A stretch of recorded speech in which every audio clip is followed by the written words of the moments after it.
Book Interrupted is so grateful to our listeners for recommending us to your friends and family that we decided to run a contest to show our appreciation. One lucky fan will win a waterproof Amazon Kindle Oasis. Find out more at www.bookinterrupted.com/contests. Parental guidance is recommended because this episode has mature topics and strong language. Here are some moments you can look forward to during this episode of Book Interrupted. Turned into a different conversation and I was really rattled. Personally want to apologize. I feel like you were feeling protective of Kara. I'm not going to let someone attack my sister. Something missing, I think, in our culture with this me culture. Overvalue the opinions of others. So I need to separate myself from people to be able to make the choice for myself. Because you got to live with yourself in the end. Mind, body, and soul. Information is the goal. Try to learn something new without being distracted. Mind, body, and soul. Information is the goal. Try to learn something new without being disrupted. Mind, body, and soul. Inspiration is the goal. And we're gonna talk it out on Book Interrupted. This episode's brought to you by Liz Clark Astrology. No-nonsense, personalized, honest handwritten readings that aim to be as constructive and helpful as possible. A glimpse into your true self, maybe even one you forgot about. Go to www.lizclark.com. You can also find the link in our show notes below. Welcome to Book Interrupted, a book club for busy people to connect, and one that celebrates life's interruptions. If you'd like to join along, this book cycle is from February 14th to March 21st. It's Kara's book cycle, and the book we're reading is Untamed by Glennon Doyle. Untamed is a memoir that examines the restrictive roles and expectations placed on women. For more information about Book Interrupted or this book cycle, please go to www.bookinterrupted.com. Leah requested to talk about, on our last group discussion, it was heated at the end and she wanted to address it. We were dealing with a matter of Kara asking a very earnest question about how to deal with possible trolling. And that turned into a different conversation and I was really rattled. I don't know if it came across, but I believe it did. I was really rattled. And after, it took me like a good hour to be unrattled. I wanted to touch on it because personally I don't want to be on the air quotes wrong side of it and come across in a way that is offensive or hurtful to anyone. I personally want to apologize specifically to KJ or Kim because I directed it more so at you when you, on hindsight, were just honestly answering the question to the best of your knowledge based off a book you were or are currently reading. I don't know my feelings on the topic of tone shaming or tone policing or how I would react to it. Hopefully, I won't. Maybe I will find out soon. I don't know. Well, Hopefully not. To be determined, I guess. Yeah. Well, maybe. I don't know. Maybe after this airs, we'll find out. Real time. That doesn't have anything to do with being so reactive, and I was reactive to the messenger. And I'm sorry. First of all, to the whole group, if I made anyone uncomfortable, and KJ, because I reacted to you. And after I come down, I was like, what the fuck's my problem? Can I respond? Yeah. No. No. You just have to accept it. Okay. Bye, guys. So I also thought about it afterwards. First of all, I fully accept your apology. You can react at me anytime because I love you and I understand that. Like, don't worry, okay? So fully accepted. And what I think was happening there, or some of the fuel maybe, and I feel like you were feeling protective of Kara because the situation in hand was someone was attacking Kara. So as a sister, I think that you were informed by that. And I also think that clarification about what we were talking about could have helped our conversation better. Because of course, if anyone of any race is personally attacking Kara, then of course she's not beholden to take that abuse. Like that being said first, and I never said that in the first conversation. So if someone were to be personally attacking anyone, we do not approve of that, and nobody should, right? It's in the sense of when someone is not personally attacking Kara, but is responding passionately, blah blah blah blah blah. That then it would be like you don't want to tell that person, you need to calm down, or what's the big deal, or whatever, right? And so I wanted to make that clarification because I feel like your response wasn't particularly about, controlling the way someone of a certain race may respond. I think your response was more grounded in, I'm not going to let someone attack my sister. And so in that sense, I understand your passion and your reactivity, right? So that's how I digested it afterwards. I was like, I don't think that clarifications that could have and should have been made were made at that time. And so I understood your reaction to be one of protecting your sister, not one of like advocating for whiteness to do whatever. It's so funny. To go on a tone shaming like blitz. Right. Yeah. Right. Yeah. I immediately opened a Twitter account. No. After I heard more about, digested like the description, and I did my own research on what it is, I was like, oh yeah, I was just reacting. After that, I wasn't like, it was fine. You're saying like if I made anybody uncomfortable, whatever. But afterwards, because of it, I watched like a ton of YouTube videos of different people defining tone policing and like what it is and what it isn't. And I was like, oh yeah. And like I felt so much more informed. Like, I mean, that's why we have these discussions. They're hard to have. And it's easy to react in a way that, looking back, you're like, why did I react that way? And I think that's the point. Absolutely. Trying to understand it. We need to understand more. I guess that's what Kim was getting at the time. And maybe it just came around so beautifully that because it became this big discussion, we all know more. Well, I think one of the things that's great about this too is, and I think we're showing it now, so if we can go in embracing the fact that we're going to make mistakes, hopefully people understand our intentions are good. We do want more knowledge. We want to understand how to be the best people we can be, the willingness to make mistakes. So like Leah, you just did a perfect, like you just did it. You just lived it and you just did it. And so I think that... You're welcome. Yeah, thank you. Good job, Leah. You're welcome, y'all. Seriously, Leah, thank you. No. And I'm out. This interruption is brought to you by Strange Things, a self-published children's book written by Anne Amos and illustrated by Leah McBean. Find the digital ebook on Amazon.ca. Book interrupted. So my interruption is cold showers. So we installed one of those solar panel water heaters, and which is great because it's mostly sunny here.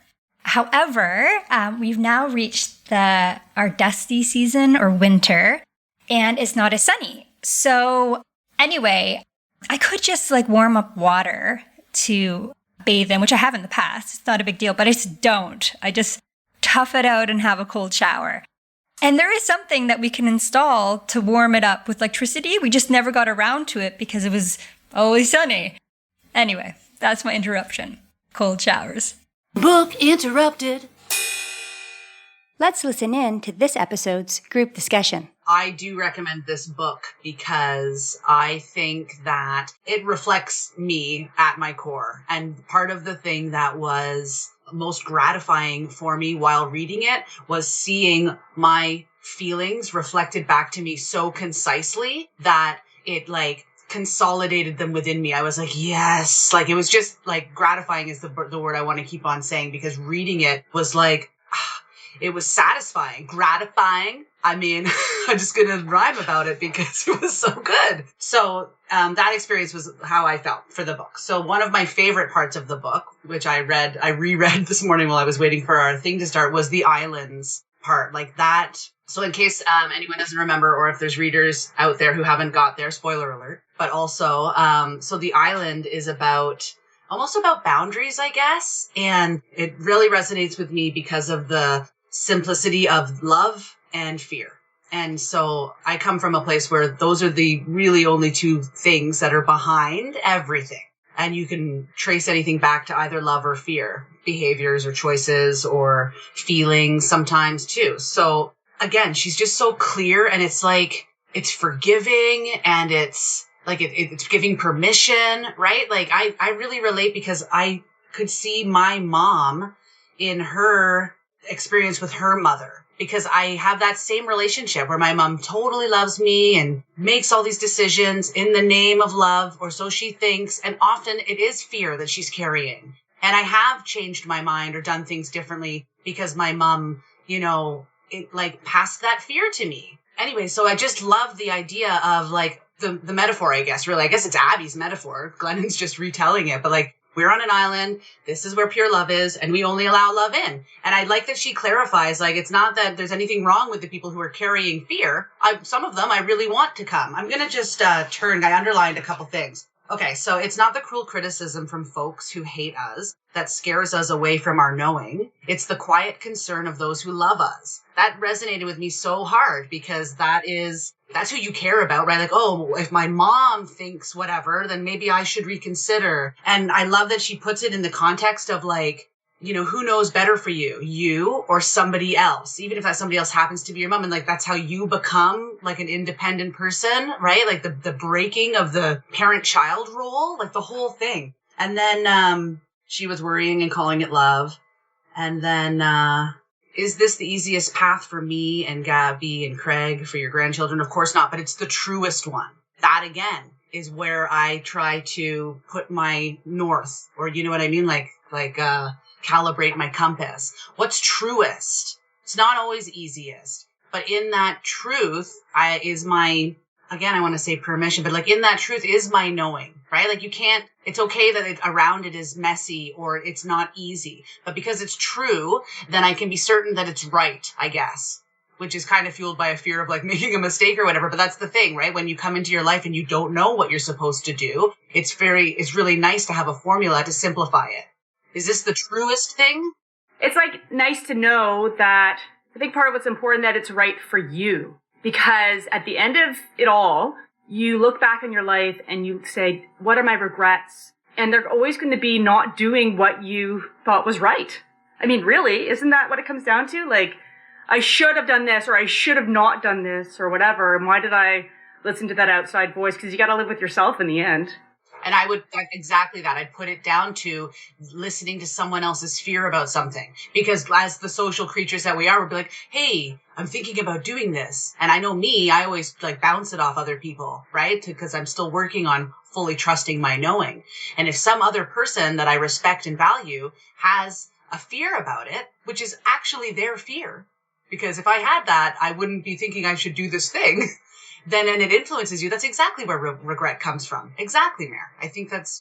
I was just thinking, like, in that part of the book, I also thought about, comes back to Book Interrupted, but also me and my husband, Lindsay mentioned this actually earlier, that we had dated for, 9 or 10 months or something, and then we broke up, and we got back together 7 years later. And when we got back together 7 years later, I didn't tell anyone except for Schweitz because we were living together. Because, just like you're saying, I didn't want to be influenced by other people to not get back together with my ex, because I wanted to figure out how I felt about it. And the same thing with Book Interrupted. I didn't tell, like, my mom. Didn't tell a whole bunch of people. Like, obviously I told you guys because I invited you. But I didn't tell people until I was really sure, because I really wanted it. And I didn't want to be influenced out of, this will be a lot of work, and how are you going to do that? And then all the questions that come with it before I had figured out what it was going to look like and what we were going to do. And before I had figured it all out, and I didn't want to have influence I would have regret later from being influenced in a way that I wasn't doing the thing that I really wanted to do. And I really wanted to do this, right? I think that there's times when some people, have experience in something. I consult books. I consult, if somebody's wise and it's like my grandmother and she's lived it, I don't have to take all her opinions. I don't have to listen to everything she says, but I would like to consult with her. There's something missing, I think, in our culture with this me culture that where, I feel like people used to listen to their elders, used to listen to people that are wise and who have lived it. And yeah, you don't have to do, and yes, you have to listen to your knowing, and yes, you have to do the thing that's right for you. Lindsay, I hear what you're saying. I don't think that she's saying don't ever pursue the experience or the wisdom or the knowledge of others. I think she's saying if you have a truth don't allow the fear of others, the uninvited fear of others, to then taint your truth or make you do something away from what is truest to you. Right. So yes, ask all the people, get all the wisdom and information to, if you, like whatever. I don't think she's, I don't think it's one or the other. I don't think that she's advising away from that. I think it's more like a not a warning, but like a shining a light on, beware of what is the, like, not the intention even, like the fuel behind the advice. If the fuel behind the advice is somebody else's fear, that's not good advice for you to take. If the fuel behind the advice is somebody else's love, then maybe that's something you should be considering. Lindsay's really good, though. I love the point that Lindsay raises, though, because there's so many things in our world that try to reward or reinforce what the expected behavior is to be an adult or whatever, fill in the blank. And there are so many messages out there to reduce the unit to being one person.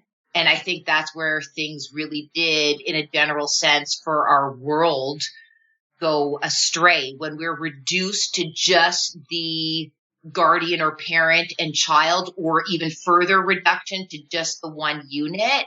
You do get trapped. And I think Lindsay is a wonderful model for showing those consultations and respect of the elders and tending to, like, she's the aunt of all of our children, right? So she does do that cross-sectional, like, generational thing, as well as all the different variations not attributed to age. But why is Lindsay able to do that? Because Lindsay is really grounded in who she is. Whereas, and I would argue Leah is the same way. Whereas when I look at Sarah and I, that's why we're so easily prone to, like, if we were to be hypnotized. What's that word when you're is it suggestible? Is that the correct word? Is that in some ways we need to continue, of course, to do the inner work, but tread carefully when we do open ourselves up to opinions, because we know that we will overvalue the opinions of others. So I don't think it's an invitation for us to close it down. It's check in with yourself. Who are you before you take a step outwards into the world? But I don't think that we should ever cut ourselves off from community. I think it is. I think it's personality. Yeah.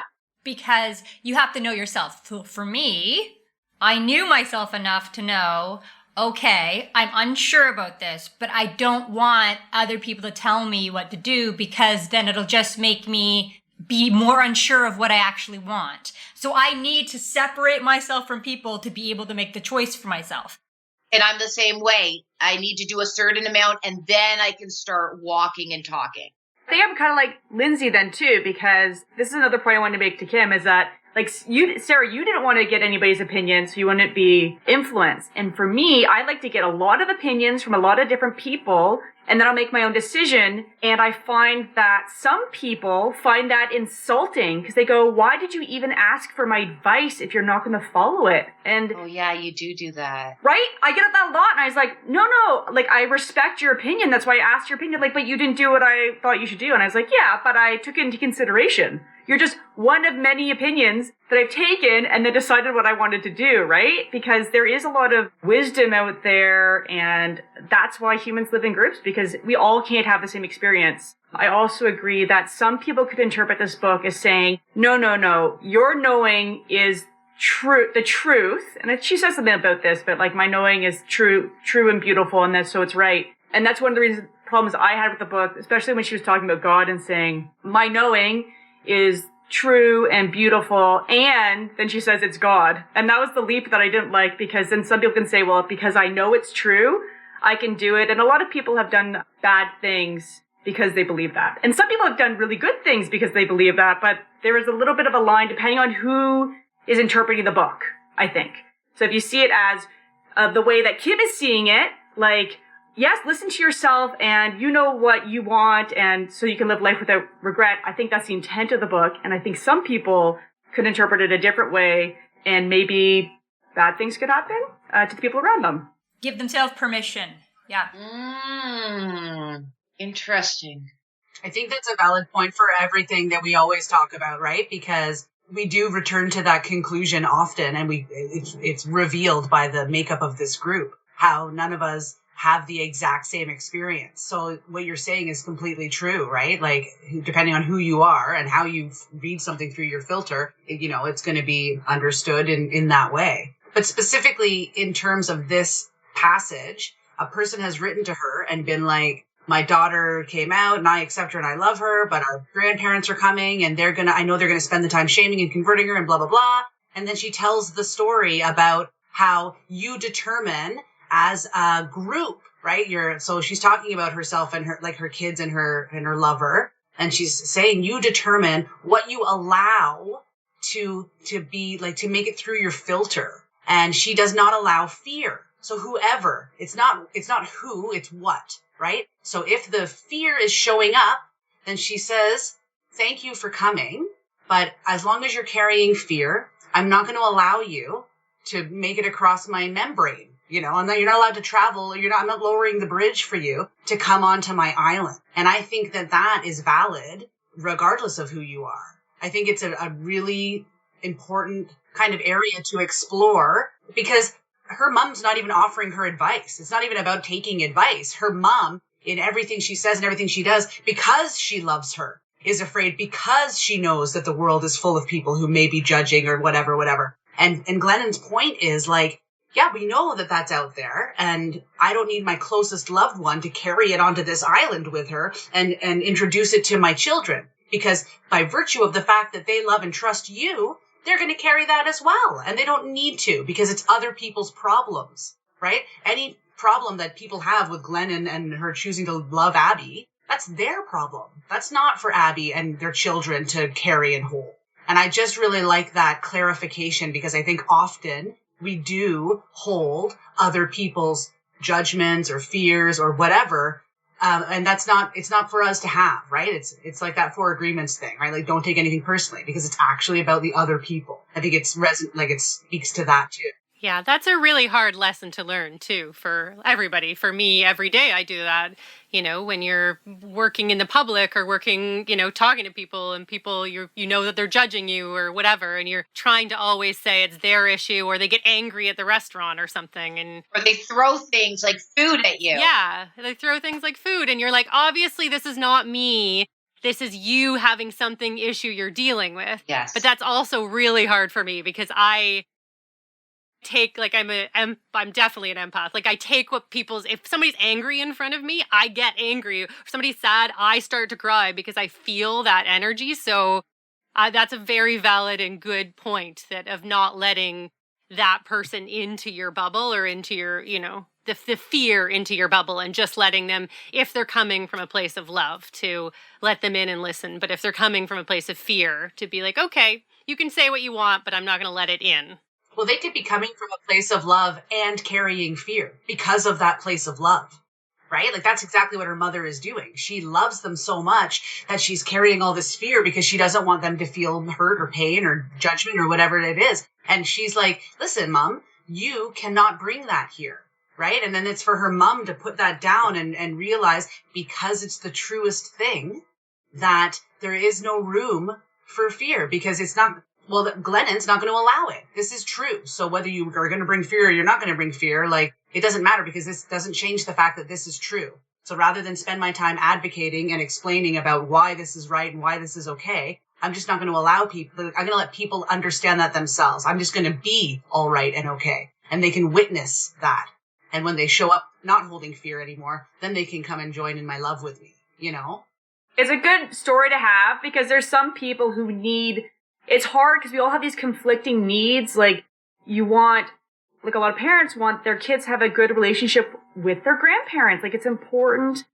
And it's hard sometimes when you have those conflicts to be like, well, I want them to have a relationship, but I also want my kid to know that they can and are loved exactly how they are and for who they are. And they shouldn't accept people saying you need to change to receive my love. And whether or not somebody is giving that on purpose and consciously or subconsciously because of the fear and how they say, maybe though you should do this. It's important to have that conversation because it is a hard decision being like, these are my conflicting needs and I'm going to have to choose one or the other. They're both important. What is more important to me? I think that's hard when people want a roadmap on how to be an adult and how to be a parent and how to be whatever, the person in society. You know, a lot of them's like, well, you should be a good person by doing these things. But when you get into these conflicts where, okay, what do I do? It's nice to have that conversation. So people can think about, well, maybe I'm not a bad person because the person who's being left out might be like, you're being so bad. They need me in their life. Right. Exactly, Meredith. Like, this is that roadmap. Right? And you're like, I agree. They need you, but they don't need the judgment. Right. Yeah. That fear you're carrying. Exactly. Like 100%. That's it. Couldn't say it better. So it leave it at the almost door. reminds me of my friend. And like we're just talking back and forth because both of our anxieties had spiked. And she goes, hold up. Wait, Sarah, your anxiety even yours?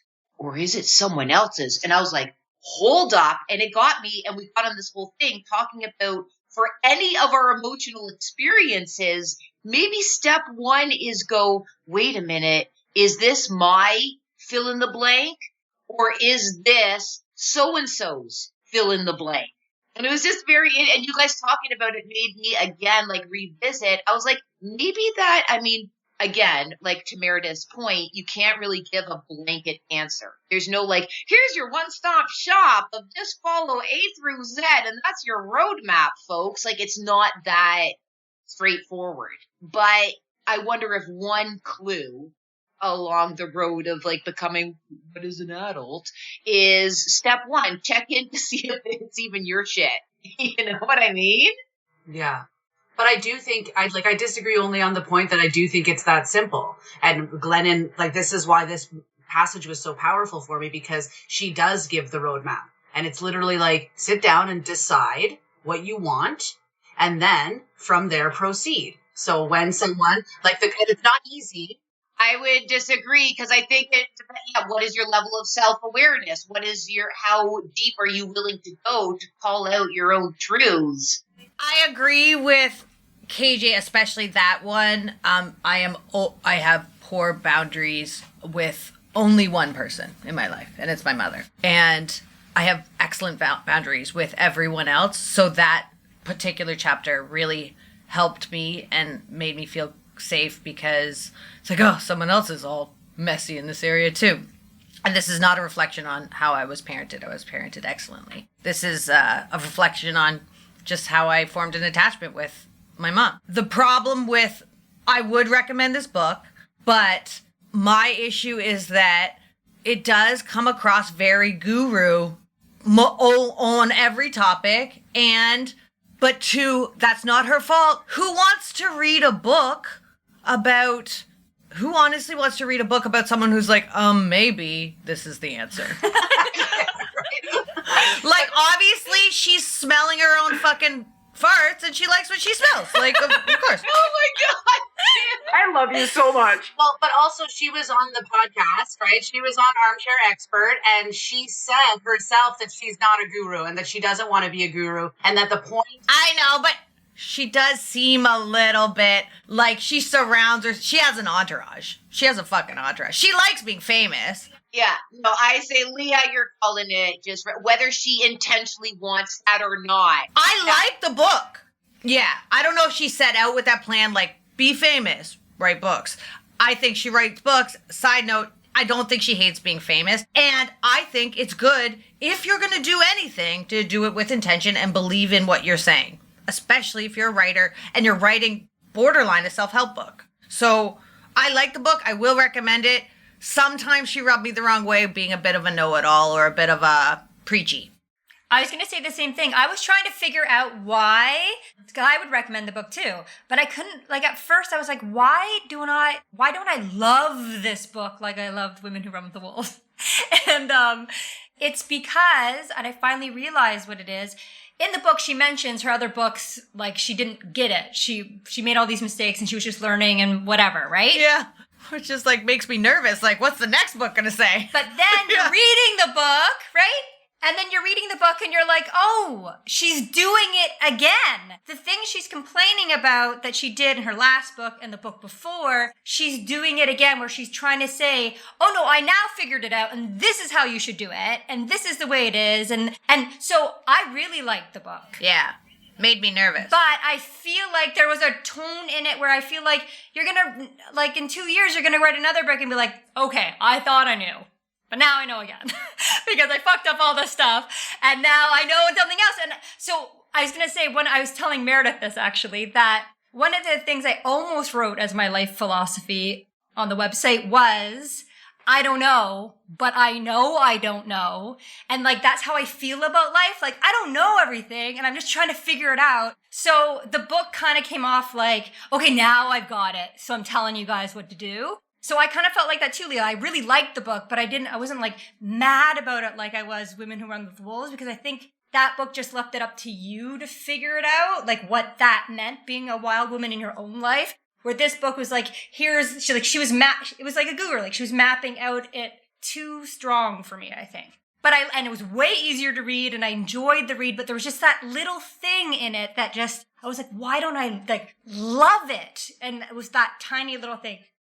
I was 90% there. Yes. But there was this nugget of righteousness that I didn't love. I'm sure in person it doesn't come off that way, but I don't know how you write your own personal story and it doesn't come off.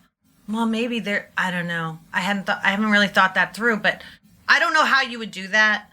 But to write your experience, but not fully, maybe write a chapter about, I know how much I don't know. You know, she did have a section in there where she said, I might look back on these writings and think some of them were a little naive. Yeah. She did. That's true. I think it'd be easy for a reader to miss that because, again, the tone, she's a good storyteller. Each story is wrapped up and it's like, and here's the moral, right? Yeah. And I did like every story. Like, I took learning from it. And I think she was trying to hit everything that she thought was important as well. Like a little bit of each thing. She's like, well, now here's a story about white privilege and here's a story about sexuality, and here's a story about patriarchy or whatever. So she tries to touch on every little thing. And like, I mean, who of us have learned our final lesson on everything, right? Like it takes a long time to be like, oh, now I get it. I don't know. I think there's going to be another memoir, but the tone is kind of a self-help book, but it is a memoir. Yeah, it is. Oh yeah, do you recommend? I would recommend the first two sections for sure. I really enjoyed Caged, being like, hey, look at this. Oh my goodness, I'm in a cage, because somebody could read it and be like, oh wait, maybe I'm in a cage. And then The Keys, which is like, hey, here's some steps maybe you could take to get out of your cage. And then the rest, she kind of lost me in the third section, the free section, because of some of the stories I really liked, some of the stories where she's like, I'm giving you advice, and I was like, ugh, that rubs me the wrong way. I don't know if you've finished your lesson on that journey. Thank you for joining us on this episode of Book Interrupted. If you'd like to see the video highlights from this episode, please go to our YouTube channel. Be sure to subscribe, and you'll be notified when there's new content. Book Interrupted has partnered with Libro FM. Fan giveaway. Fans that contribute to the Untamed book cycle will be entered to win 3-month free membership to Libro FM. Fans can contribute by sending us an email, a video, leaving a voice message for us, or commenting on our social media. For more information on how to get hold of us, please go to www.bookinterrupted.com. Moments you can look forward to on next week's Book Interrupted. I had nightmares. I couldn't function. I do not believe in God, to start. Is it just the use of the word God? A lot of too easy answers to these really complex questions. Growing up, Doyle. And it's because I'm Glennon Doyle. You're welcome. Book Interrupted.